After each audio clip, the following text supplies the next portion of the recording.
ASEAN Dailies. First and the foremost news from Southeast Asia.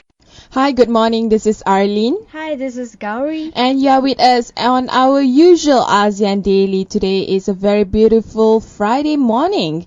And we are going to bring you news from all over Southeast Asia. So, first stop is regarding on the haze and forest fire. Positive news coming from Malaysia as we pledged to deploy assets to help Indonesia to put out forest fires. That's right, and this is a very interesting effort between Malaysia stepping up finally as the chairman of ASEAN. We've been waiting for Malaysia as well to be proactive about this whole situation, but all this while there's been a lot of meetings and conferences, but nothing quite concrete except for one news yesterday as well, where Indonesia has finally decided to accept the offer from Singapore, and now Malaysia is also deploying what they can to help Indonesia to put out the fires, and this was made official by our Ministry of Defense, Hishamuddin Hussein, who made the announcement after attending a meeting on the revamped National Service on Thursday. Yeah, and it's definitely positive that we are actually deploying our assets to help Indonesia to put out the fires in Palembang and South Sumatra. The situation there is not getting any better, and the great news also that President Joko Widodo has finally accepted the neighboring countries, mainly Malaysia and Singapore, to help them to vanquish the fires there. And also, according to Hishamuddin, that the decision was made during a meeting with the Indonesian President Joko Widodo's request that Malaysia's help through the Prime Minister Najib Razak to put out the fire.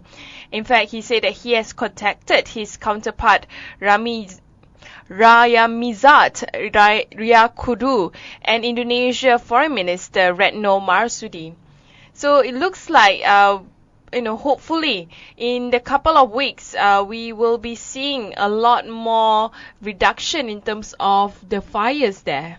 Yes, and this operation as well will be coordinated between the Royal Malaysian Air Force and the Maritime Enforcement Agency, which will see water dropped at affected areas as determined by Indonesian authorities. And of course, Indonesia is suffering the most from this haze situation, especially the Sumatra Island, and it's much worse than what we're facing in Singapore and Malaysia. I mean, I cannot imagine an API of above 2,000. I mean, in Malaysia we still are, even though it's bad, like around 100 to 200 API, but I cannot imagine a 2,000 API would be. That's right. Even here, it's getting so difficult for us to breathe or to see anything at all, and I don't know how they go about their daily lives, and I think they desperately needed help, and it's nice to see other ASEAN member countries stepping in to help Indonesia as well in times of a need like this.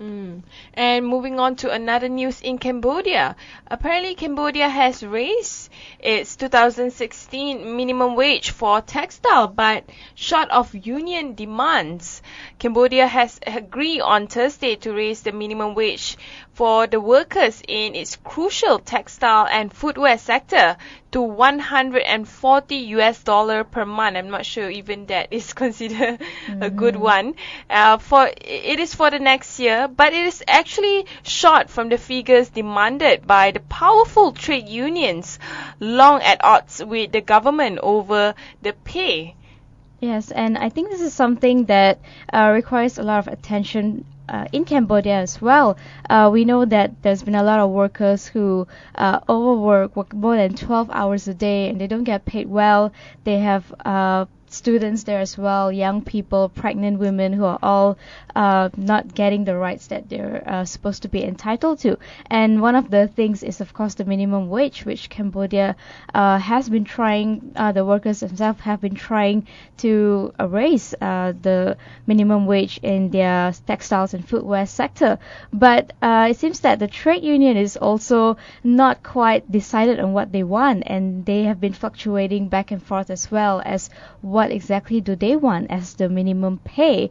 But however, they have of course finally agreed to raise the minimum wage, and this decision followed a vote among the representatives of the government factories unions, in which majority of them supported a raise from $128 to $135, which then the government increased to $140. Well, actually, the initial demand by the big unions was 177 US dollar, although it revised to 160 just to, make itself less demanding, I suppose. But I think even with 177 US dollar per month, that's a relatively low salary, especially in this globalized marketplace. Globalization has shaped the world market and trade so much that such low pay just doesn't work anymore. And on the other hand, I think it's also a race to the bottom. We know that Cambodia wants to compete in the textile industry because another country that is also offering really attractive low wages for their labor is Bangladesh, and they don't want to lose out all the textile, I would say, companies to move to Bangladesh. But I think in the long run, for the bigger picture, the textile industry itself should be revamped in a way that it focuses more on better wages and better protection for its workers globally, not just in Cambodia. That's right. And speaking about that, I think a lot of these CLMV countries also depend on the textile industry, but the problem is that when it comes to the rights of the workers, and sometimes there has to be a compromise between all these big companies as well as with the government, because the government doesn't want to lose all these big companies. At the same time, they also have to take care of their citizens, of the workers in the country. So it's great to see that Cambodia has somehow managed to find the common ground, although like what you mentioned, it's definitely still not enough, but it's definitely a positive step in the right direction. And talking about positive step in the right direction, Suu Kyi promises taxation's transparency. So if the National League for Democracy, which is the party that Suu Kyi is leading, form the next government, it will ensure fairness and transparency in collecting taxes. That's definitely a way forward for Myanmar. And I think that's something that's very smart from her as well. It's definitely one of the biggest problem that Myanmar is facing in terms of corruption and also funds being mismanaged. And when it comes to Myanmar, we all know that they are trying so hard to move away from the military rule in the upcoming elections in November 8. And it's great to see Aung San Suu Kyi stepping up and ensuring that there will be more transparency if she takes over or if she comes into power. We don't know if that's going to happen for sure, but I think it does give President Thein Sein as well a bit of a wake-up call that he knows if he doesn't do it, somebody else is going to do it. And if he wants to stay in power, he knows exactly what to do now. Wow, that's a real democracy here at play. But we don't know, when it comes to the politics in Myanmar, it's a bit different from the rest of Southeast Asia. They are still trying to discover how democracy would work in the country. But one of the things that I was really impressed with Aung San Suu Kyi in one of the campaigns with the locals, the local asked Aung San Suu Kyi about the arrest of illegal loggers and tax collectors, pointing out that the authorities arrest only small-scale timber smugglers but ignore the elephant in the room, which is the large-scale smugglers. The residents also actually asked Aung San Suu Kyi about rumors that she sold areas in Monua, Sagaing region where a controversial mining project is being implemented. But Aung San Suu Kyi rebuffed that the taxes must levied in line with the rules and regulations, stressing that the need to ensure transparency in collecting taxes. So these are just rumors, and also at the same time, the claim by the residents is something that should be taken into consideration, because at the end of the day, when you want to collect taxes, you have to collect from everyone based on, of course, the system itself of transparency and fairness. Right, and according to the given rates as well that's been regulated.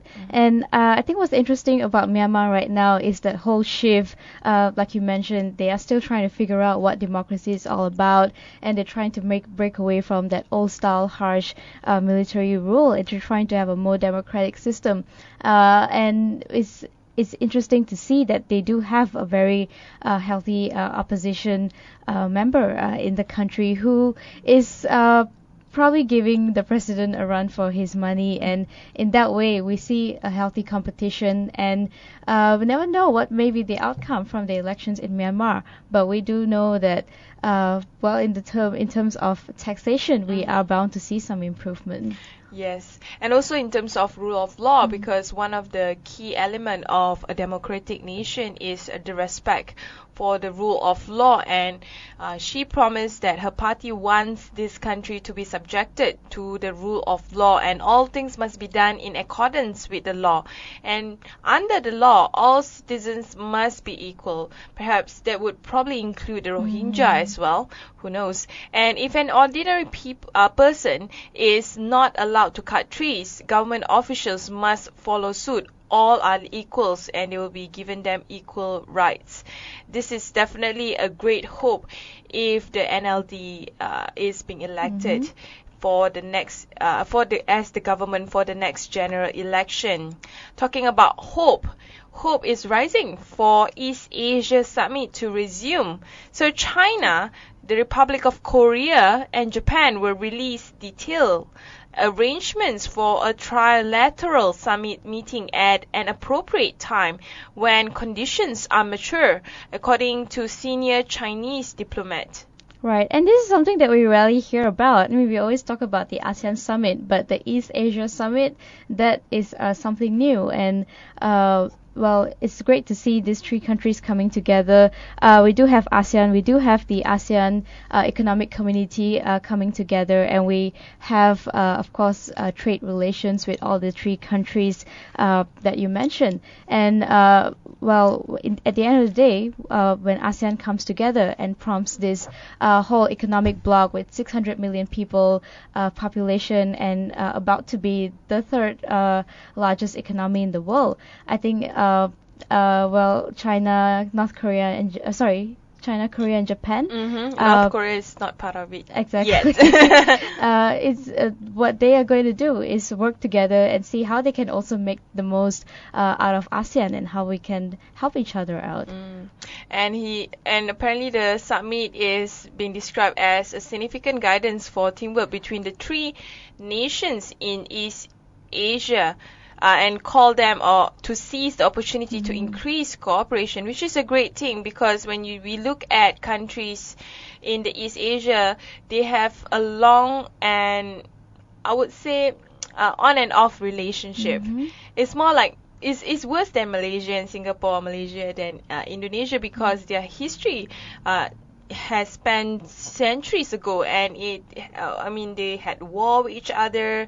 They were conquerors and they were victims as well. So in a way that there's a lot of scar between these three countries, but hopefully through trade and economic development, we can amend those scars and look forward to a future where all the three countries in the East Asia, they can cooperate together and form a very strong bloc. Right, and whatever that they have decided will also in turn affect ASEAN because of the trade relations that we have, and also, like you mentioned, the cooperation that we're trying to establish between ASEAN and all these other three countries. So in order for all of us to move forward, and the AAC, of course, is happening real soon.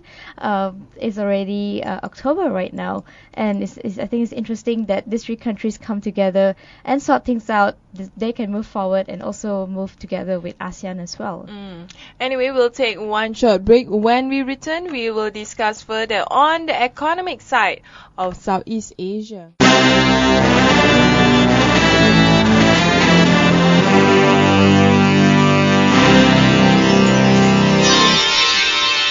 ASEAN Dailies. First and the foremost news from Southeast Asia. Hey, this is Arlene. Hi, this is Gowri. We are back again with us on the ASEAN Daily.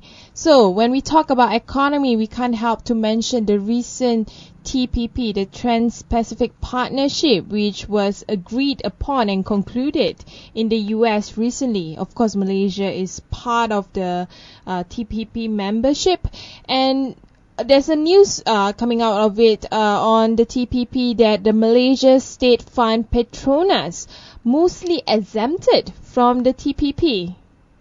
What does that mean?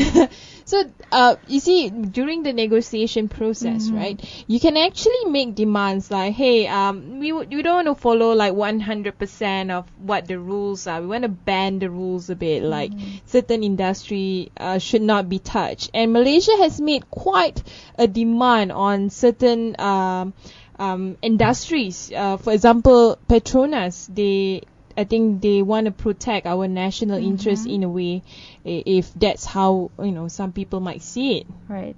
And I think when it comes to this as well, it's a bit odd to see that Petronas alone being exempted from this. And it was not immediately clear, though, how exactly Khazanah and Petronas would be exempted, or what exactly are the exceptions or the demands that they have actually made while negotiating with the TPP. But there will be discussions held with the company boards in the coming days, as well as the parliament will debate the TPP after it reconvenes on the 19th of October.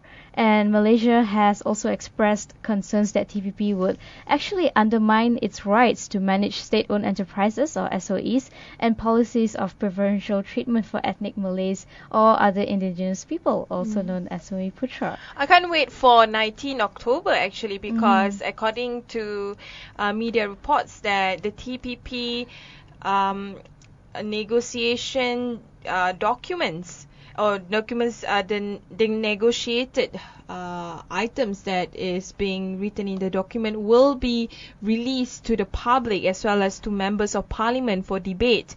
And from there we can see what has Malaysia negotiated for its own stake.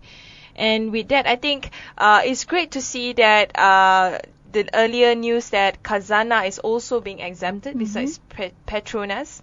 I think most of it is that Khazanah and Petronas are the key national, I would say, economic companies.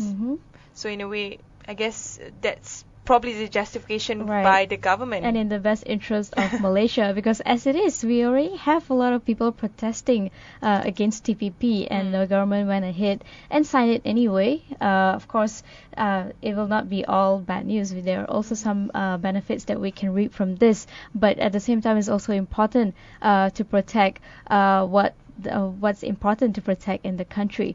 And just a brief description about TPP, where it aims to liberalize commerce across nations, accounting to 40% of the world's economy, where they're reaching out to a lot of countries and getting them to sign. And Malaysia just got on board as well, which is why it's also becoming such a hot cake again. And moving on to another news, also about the haze that we discussed earlier, but This time it's about products linked to haze, and it will be subjected for banning.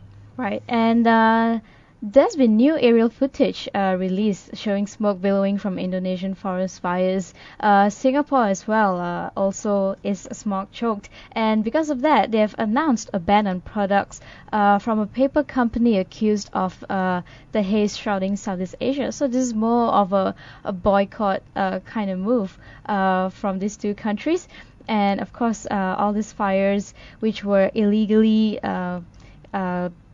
they started the fire to clean up the forest and plantations so that they can continue with the next round of plantation. But this has caused such a big impact in Southeast Asia, and because of that, according to the footage, they will be banning all products from this particular company, which I think they did not release the name. They did not.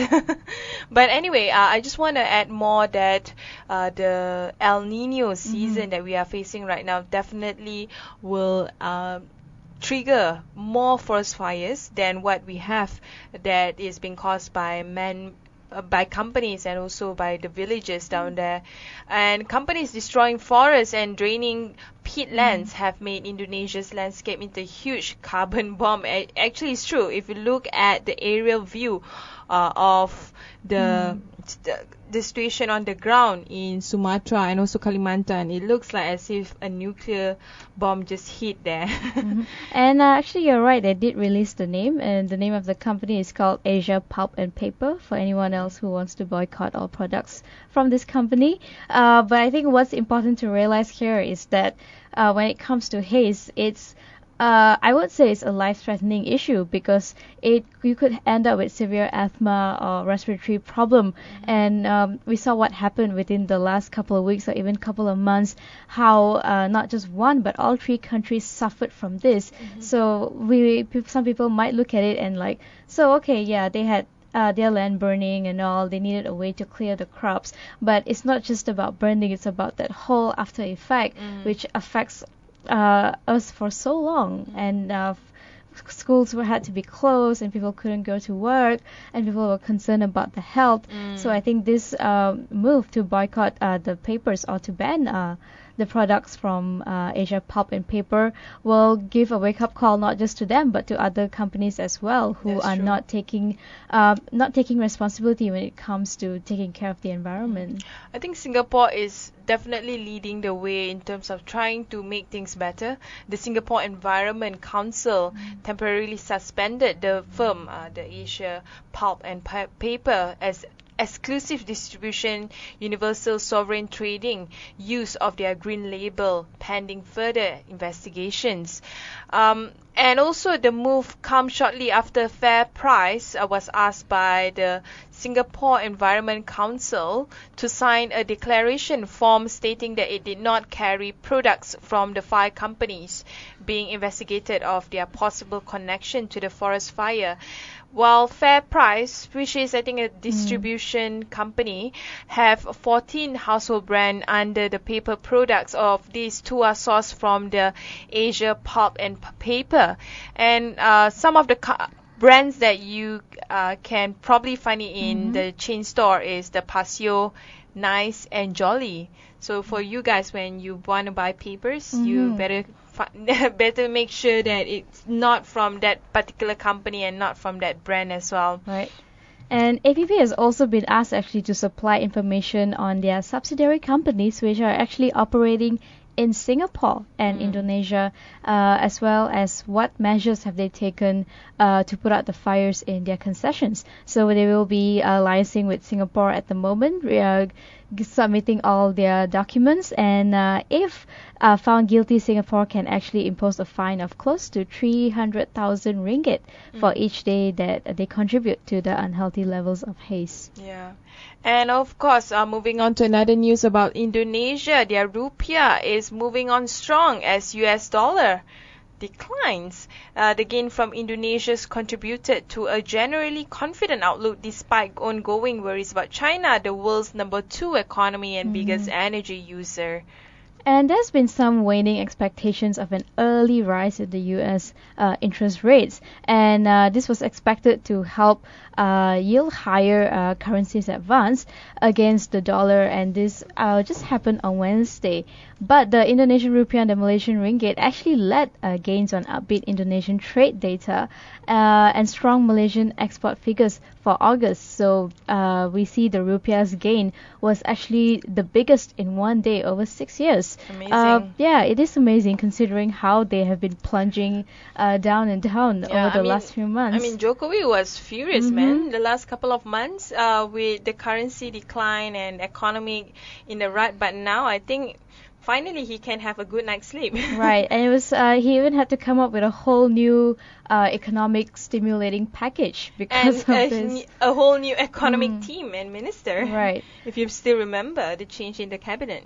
And it's great to see that Indonesia is slowly stepping up. And the data from these two Southeast Asian nations contributed to a generally confident outlook despite ongoing worries in China, of course, the world's #2 economy and biggest energy user. And the rupiah was sold off quite sharply before the sentiment turned. So the adjustment may also be quite large, says Fukaya, who is the Tokyo-based Chief Executive Officer at FPG Securities. Just to mention that the ringgit also have gained 3.07%, so that means that we are not really that bad now. So for those times where we were so sad and so negative about our own economy, Right. I think in a couple of months we will be seeing oil prices going up as well as the value of ringgit maybe going slightly above what we have right now. And I think August was a good month for most of us, for Malaysia as well as for Indonesia, because that's when they see a lot of the exports jumping up. And moving on to another news About shark fins. So shark fins trading is actually quite a lucrative market. Oh yeah. But the thing is, it's also detrimental to the environment and to the population of shark fins. So for shark fins in Hong Kong, it is for shark fins that were supposed to be shipped to Hong Kong for the market there was seized in Indonesia. Right, and that is quite a rare success according to this news in the battle against the illegal trade. Like you mentioned, it's very, very lucrative. A lot of people love shark fin soup, although there's been a few studies that proven that shark fin doesn't actually contribute anything to the flavor of the soup. It's just there because it's just a feeling of it's a delicacy, eating. yeah. It's like, I had shark fin soup. It's more of that kind of thing. But the fins from the oceanic white-tipped shark is of course a species that is protected in Indonesia at the moment and is definitely banned from export, and which is why they seized around 3,000 oceanic white-tipped sharks which were caught in the waters around Java Island. Wow. And all this was worth also once again close to 300,000 ringgit or 1 billion rupiah. Oh, that's a lot of money. And of course, I am also saluting for the authorities in Indonesia for doing such a great job at trying to stop smugglers or people selling shark fins illegally to the outside markets there in Hong Kong. We will take another short break. When we return, we will discuss on the socio-cultural side of Southeast Asia.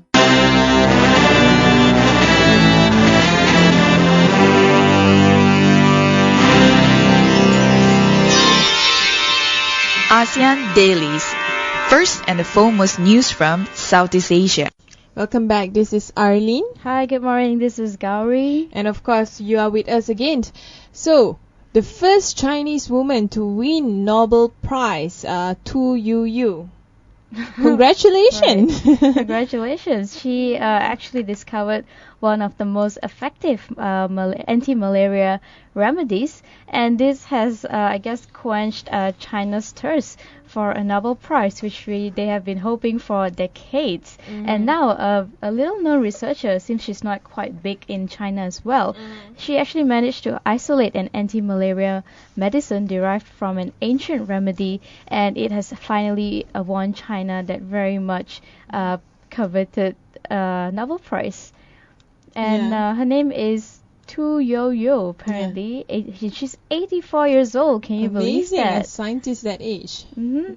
I am really I would say I am really impressed that a woman scientist, have been working on hard to find a cure for malaria, and I think there's something that is coming from China, and we can see that the Chinese scientists, the community there is definitely working hard to expand the scientific research in the area in China. And there's a joke actually about Youyou. She must have a hard time when it comes to birthday celebration. Why? Because of her name. Happy birthday to you. Okay. It's a funny joke, but yeah, the joke came immediately after she was being crowned as the first Chinese woman to win the Nobel Prize. Interesting. But yeah, so she and her team actually conducted research on more than 200 herbal medicines. So she focused more on herbal ancient medication, and she also studied a ton of ancient medicine books. And they compiled more than 600 medical treatments, where finally she managed to find a compound extracted from wormwood, which was effective in treating malaria. And definitely at 84 years old, so much of hard work from her, and she has finally managed to not only win something for herself but for the entire country as well, and also a leap for the medicine industry as well. And with that, we go on to another one, news about China as well, but this time it's not so good. It's about the China's glass bridge. I'm sure you've seen it on social media. How scary it is. I'm actually afraid of heights, so this news is giving me goosebumps actually. It was even worse that yesterday that it was reported that one of the glass got cracked. And Yeah. were there people walking around during that time, or? There were people walking around. It's already open for tourists. It's called the Skywalk to walk around that area. It's quite scary, but it's also very majestic, the whole view and scenery. Because of the crack, they are closing it down for a while for repair. Right. But I don't think people want to go again, knowing that you can easily crack I know, a glass. it's so scary. And apparently the crack was caused by the drop of a stainless steel cup. Really? I can't even drop a cup when I'm on the bridge and I'm gonna die. Can you imagine, right? Right. And moving on to another news about Sepp, Blatter, Michel, Platini, and Jerome, Valcke. All three of them are in common because of FIFA and because they are all being suspended. Right, and I don't mean to gloat at this, but I think it's a good move for them to suspend these three people, especially Sepp Blatter, because of all the controversies that's been surrounding them, especially the president himself, who is Sepp Blatter. And these punishments were handed out by the ethics committee. I mean, it's very rare that when we talk about such a big organization worth millions and millions of dollars, that when somebody is convicted of foul play, they actually get charged for it, or people even take it seriously. And because of this, they also banned ex-FIFA vice president Chang Mong-jun for 6 years. And in the meantime, Issa Hayatou, who heads the African Football Federation, will act as the FIFA president while the investigations are still ongoing. Ideally, how do you think FIFA should be run, Gowri? Because I know you follow the football world quite rigorously. I think the whole issue here is that it's become so much about money that it's not about the sport itself anymore, which is why one of the new candidates is actually Luis Figo, who is actually a football player. Oh, I love him. Right, exactly. I see him playing. So for me, I think hopefully when Figo comes into the picture, it will be more about football, because as of now, of course they need the money, but it's become too much about endorsement and products and trying to get sponsorship, that that the whole football is actually controlled by what FIFA says, and that I think kills the whole spirit of football. And I like the fact that a footballer or a former footballer is hating FIFA, or will be hating, or expected to be, hopefully.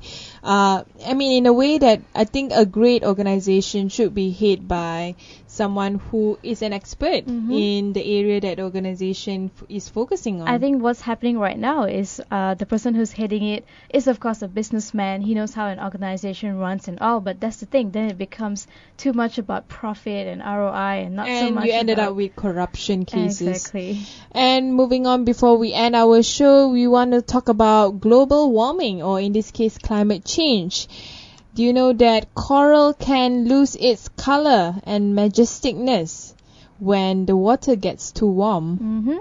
And what's interesting about this is it's a mass bleaching, and it's caused merely by rising water temperatures resulting from two natural warm currents. And of course, this was further worsened by the man-made climate change itself.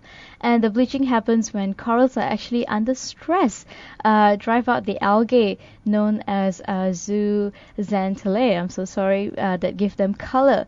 So you can't even stress out the corals underwater, because when they're stressed out, they change color and eventually they can die, although the process will of course take decades, and depending on how the conditions of the water, whether it returns to normal or not.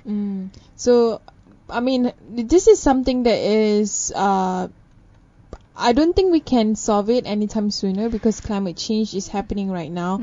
The best we can do is to educate ourselves and be more aware of things that can reduce the effects of climate change. I mean the recent focus by governments around the world to talk about climate change, especially the upcoming COP21 that will be happening in Paris, I think is something that we all should look forward to and try to gear more or get more people to understand the effects of climate change. Right, and also I think when you said the thing about awareness, what we can do the least is when it comes to pollution or overfishing, damage from boats and tourism. These are things that we can also look into to make sure that we don't worsen the already bad situation in the oceans worldwide, because at the end of the day it comes back to get us. When it comes to all the changes that happens in terms of even fishing, because it affects our protein intake. Absolutely. And I just want to mention that in the next week, 16 to 18 of October, the Eco Film Fest, organized by the Eco Nights, will be happening in Publica. So for those environmentalists or people who want to get to know more about climate change, about environmental conservation, and or just want to entertain yourself with a lot of interesting stuff there. They have a green market. So I think these are the things that we can do to be more aware of our role. Definitely, and it's a great way to increase your awareness as well on what are the current environmental concerns that's happening all around the world, and perhaps you can do your small part in trying to make a change. With that, thank you very much. This is Arlene signing off. You can always follow us on our website duanasean.com and via your mobile by downloading our app. And of course, don't forget to follow us on Facebook, Twitter, Instagram, and also subscribe to our YouTube channel to get all the daily updates on news commentary and interview podcasts.